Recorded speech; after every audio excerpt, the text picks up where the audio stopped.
I'm Will Metzold here at Multnomah Falls, where the Corbett Fire Department says there's been a significant increase in hiker rescues this year. And with a few weeks left in summer, they want to remind you what to do to be sure to stay safe on the trails. The death of a 62-year-old woman from Minnesota on the Multnomah Falls Trail last week was a sobering reminder of how quickly a day of hiking can turn tragic.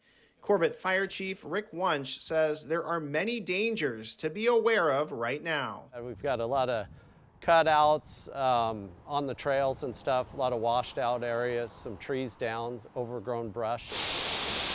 Wunsch and the rest of his crew are the ones called to hikers that are injured for a large stretch of the gorge. He says these particular hazards could get you into trouble. You step one way or the other to try to avoid one of those cuts, and you're right up against the edge of a bank and get a little off balance, and you can have that tragic fall like we saw on Friday. He says trail conditions can still be difficult due to weather conditions and delayed maintenance. He says it's most important to have a plan.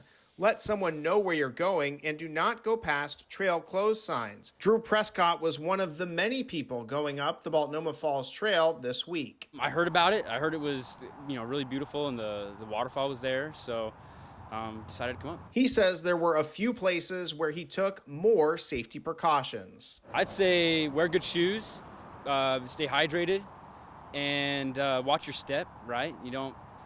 There are a couple parts where maybe the roots have grown up and made the pavement crack a little bit. Wunsch says making a rescue is difficult for them with the response time. He says if you're a mile up the trail, it will take at least 40 minutes to reach you. If it's a significant emergency, that's a huge amount of time before we can get there and render any kind of aid. And Corbett Fire says to always be prepared by bringing supplies you might need in case you run into difficult conditions on the trail. In Multnomah County, Will Metzold, Fox 12 Oregon.